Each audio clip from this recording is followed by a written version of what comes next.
4th venture Navyasai projects private లిమిటెడ్కి సంబంధించినటువంటి phase 4 అన్నమాట. ఇది మనం ఒక 3 years బ్యాక్ ప్రాజెక్ట్ స్టార్ట్ చేసాము. ఇది అరౌండ్ 140 ఎకర్స్లో ఉంటుందండి. ఇది టోటల్గా ఎలా తీసుకోవడం జరుగుతుందంటే, ఈ 100 ఎకరాలు 140 ఎకర్స్ చుట్టూ మొత్తం ఫస్ట్ సాయిల్ టెస్ట్ చేయించి, ఇక్కడ ఎర్రచందనం నేలకు అనుకూలమైన నేల అండ్ సాయిల్ టెస్ట్ రిపోర్ట్ వచ్చిన తర్వాతనే ఈ 100 ఎకరాలకు సంబంధించినటువంటి లీగల్ వెరిఫికేషన్ చేసి, ఈ ల్యాండ్ పర్టికులర్గా ప్రైవేట్ ల్యాండ్ పక్కాగా లీగల్గా ఉన్నటువంటి ల్యాండ్ అని నిర్ధారణ అయిన తర్వాతనే ఈ 100 ఎకరాలని కంపెనీ పర్చేస్ చేసి, ఇక్కడ చుట్టూ డైమండ్ మెష్ ఫెన్సింగ్ అన్నమాట. ఇక్కడ డైమండ్ మెష్ ఫెన్సింగ్ వేసి internal roads 35 feet to 25 feet roads వేసి యూనిట్లుగా విభజించి, ఇక్కడ ఎకరా అర్ధ ఎకరా 22 సెంటీమీటర్గా విభజించి, ఇక్కడ ఎకరాకు వచ్చేసి మనకు 32 lakhs పడుతుందన్న. ఇందులో మనకు దాదాపు 420 మొక్కలు. సో మనం చిన్న బేబీ ప్లాంట్ ఉన్నప్పుడు ఒక్కొక్క మొక్కకి కంపెనీ 300 రూపాయలు ఎంఆర్ఎఫ్ వచ్చేదన్న పే చేసి, లీగల్గా మనకు ల్యాండ్తో పాటు చెట్లను కూడా డాక్యుమెంటేషన్లో మెన్షన్ చేసి రికార్డెడ్గా రిజిస్ట్రేషన్ చేసి కస్టమర్కి ఇవ్వడం జరుగుతుంది. ఇచ్చిన తర్వాత ఇదంతా వ్యవసాయ భూమి కాబట్టి పట్టాదారు పాస్బుక్ కూడా రావడం జరుగుతుంది. వచ్చిన తర్వాత మనం ఈసీలో చెక్ చేసుకున్న 1 BR యాంగిల్స్లో కూడా ఎర్రచందనం పొలం అనే ఉంటుంది మన పేరు మీద. అయితే ఇక్కడ మొక్క నాటిన దగ్గర నుంచి రిటర్న్స్ తీసుకొచ్చేంత వరకు కంపెనీదే బాధ్యత. ఆ వచ్చిన ప్రాఫిట్ ఏదైతే ఉంటుందో 50-50 ఈక్వల్ రేషియో అని చెప్పేసి ఒక మ్యూచువల్ అగ్రిమెంట్ చేసుకుంటుంది. ఎందుకంటే మెయింటెనెన్స్ ఖర్చులన్నీ కూడా కంపెనీ భరిస్తుంది, దానికి సంబంధించిన పర్మిషన్లు కూడా కంపెనీ తెచ్చుకుంటుంది. కాబట్టి ఆ వచ్చిన ప్రాఫిట్ ఏదైతే 50-50 అనేసి ఒక మ్యూచువల్ అగ్రిమెంట్ చేస్తే, ఆ మ్యూచువల్ అగ్రిమెంట్ని కూడా మళ్ళీ సబ్ రిజిస్టర్ ఆఫీస్లో రిజిస్ట్రేషన్ చేస్తున్న ఏకైక సంస్థ నవ్యసాయి ప్రాజెక్ట్స్ ప్రైవేట్ లిమిటెడ్ మాత్రం. ఇక్కడ ప్రతి వెంచర్లో మనం డెవలప్మెంట్ వచ్చేస్తున్నాం. చుట్టూ diamond mesh fencing and live సిస్టమ్లో యాక్సెస్ ఉంటుంది. ప్రతి వెంచర్లో గెస్ట్ హౌస్ ఏర్పాటు చేయడం జరుగుతుంది. ఈ చెట్టుకి మనం ప్రతి GPS ట్రాక్ సిస్టమ్ కూడా ఇన్స్టాల్ చేయడం జరుగుతుంది. ఈ విధంగా license gun security, weapon security పెట్టడం జరుగుతుంది, డాగ్ సెక్యూరిటీ ఇవ్వడం జరుగుతుంది. ఈ విధమైనటువంటి సెక్యూరిటీ ఇంప్లిమెంటేషన్ కూడా జరుగుతుంది. తర్వాత ఈ డైమండ్ మెష్ ఫెన్సింగ్లోనే సోలార్ ఫెన్సింగ్ కూడా ఇవ్వడం జరుగుతుంది. అయితే మనకి ఎంత రిటర్న్స్ వస్తాయంటే, యాక్చువల్గా 2015లో ఏపీ ప్రభుత్వము మనకు 256 జీవో నెంబర్ రిలీజ్ చేస్తూ ఆ రోజే మద్దతు ధర కూడా ప్రకటించడం జరిగిందనమాట. ఇందులో మనకు మొక్క అనేది మనకు గ్రేడ్స్లో ఉండదన్నమాట. దీని పెరిగే విధానంలో గ్రేడ్స్ అనేది మారిపోతుంటాయి. సో మనకి ఇందులో గ్రేడ్స్ వచ్చేసి A grade, B grade, C grade అనే గ్రేడ్స్ ఉంటాయండి. అందులో అదే ఏ గ్రేడ్ రావాలి అని అంటే, ఇదే మొక్కని దాదాపు 30 సంవత్సరాలు పైబడి పెంచితే అప్పుడు ఏ గ్రేడ్ క్వాలిటీ వస్తుంది అనమాట. అది మనం ఇంకొక 20 సంవత్సరాలు పెంచామంటే బి గ్రేడ్ వస్తుంది. సి గ్రేడ్ రావాలంటే 10 సంవత్సరాలు పైబడి పెంచితే సి గ్రేడ్ వస్తుంది. సో మనం ఏ గ్రేడ్, బి గ్రేడ్ 20-30 సంవత్సరాలు పెంచట్లే, జస్ట్ 10 years అబోవ్ అంటే 10 to 15 years బిలోనే పెంచుకుంటాం.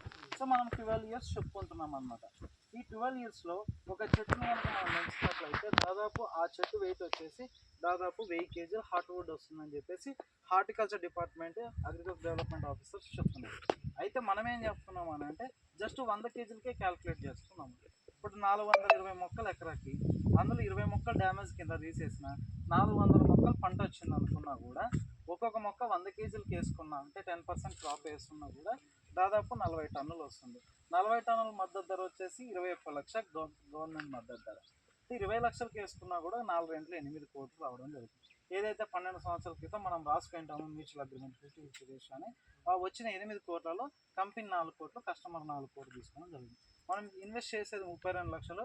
మన ల్యాండ్ ఎప్పటికీ మన దగ్గరనే ఉంటుంది, రిటర్న్స్ మాత్రమే మనం ఇక్కడ తీసుకోవడం జరుగుతుంది. అయితే ఈ ఫస్ట్ క్రాప్ ఇది కాకుండా ఇది బై క్రాప్స్ అనేది కూడా 3 times ఇవ్వడం జరుగుతుంది.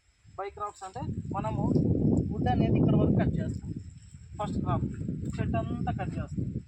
కట్ చేసిన తర్వాత సెకండ్ క్రాప్కి ఏం చేస్తాము, మళ్ళీ వాటర్ డ్రిప్ సిస్టమ్ ఇలాగే డ్రాప్ ఇస్తుంటాం అన్నమాట. ఇలాగ డ్రాప్ ఇస్తాం దీనికి వాటర్. చాలా అంత పర్టికులర్గా స్పెసిఫిక్గా క్వాంటిటీలో వాటర్ ఇవ్వడం జరుగుతుంది. సెకండ్ క్రాప్ కూడా మనకు మళ్ళీ బ్రాంచెస్ రావడం జరుగుతుంది. సెకండ్ బ్రాంచ్కి క్రాప్కి వచ్చేసి మళ్ళీ ఒక 10 years అనేది రావడం జరుగుతుంది. మళ్ళీ సెకండ్ క్రాప్కి 70-30. అప్పుడు మనము ఆ డెవలప్మెంట్ అగ్రిమెంట్ అనేది రెన్యువల్ చేసుకోవాల్సి వస్తుంది. సేమ్ రిజిస్టర్ ఆఫీస్కి అయితే మనం రెన్యువల్ చేసుకోవాలి. అప్పుడు మనం చేసి ఇవ్వాలి. ఇప్పుడు కూడా మనం చేసి ఇవ్వాలి, కానీ ప్రొసీజర్ తెలియదు కాబట్టి కంపెనీ చేస్తుంది. సెకండ్ క్రాప్కి మనం 70, కంపెనీ 30% తీసుకుంటుంది, కస్టమర్కి 70%. ఫస్ట్ టైం ఏంటంటే మనకు డెవలప్మెంట్స్ అన్ని ఎక్స్పెన్సెస్ ఉంటాయి కాబట్టి, సెకండ్ టైం ఎక్స్పెన్సెస్ ఉంటాయి కాబట్టి 70-30. థర్డ్ క్రాప్ ఆల్సో సేమ్ అనమాట. ఈ 3 పంటలు అయిపోయిన తర్వాత వేలతో సహా పిక్లెట్ చేస్తామన్నమాట. ఏదైతే మనం ఏ గ్రేడ్ 30 సంవత్సరాలు పడుతుందని చెప్తున్నామో, అప్పుడు వేర్లు వచ్చేసి మనకు ఏ గ్రేడ్ క్వాలిటీలో ఉంటాయి అన్నమాట.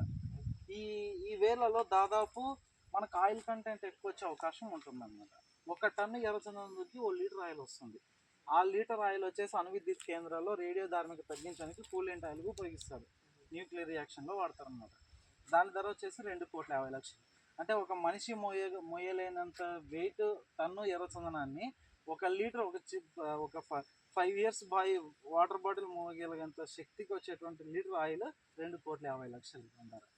సో మనకు థర్డ్ క్రాప్ వచ్చేవాడికి మల్టిపుల్ ఇన్కమ్ వచ్చే అవకాశం ఉంటుంది అన్న. దాదాపు 36 ఇయర్స్ వరకు మనకు ఎవ్రీ 10 ఇయర్స్కి కంటిన్యూస్గా 3 టైమ్స్ ఇన్కమ్ అనేది ఉంటుంది.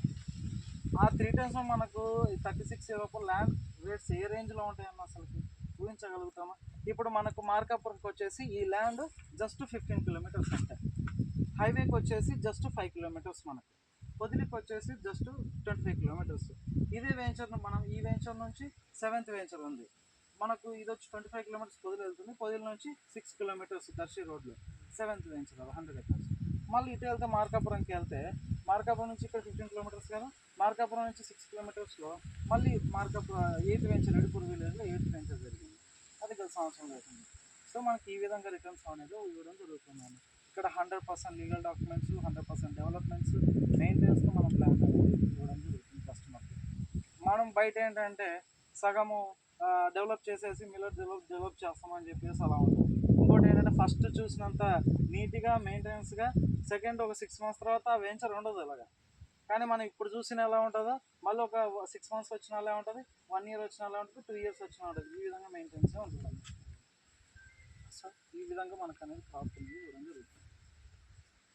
సో ఇక్కడ ఏంటంటే మనం నర్సరీ దగ్గర నుంచి ప్రోడక్ట్స్ వచ్చేంత వరకు అంతా కంపెనీ ఉంది.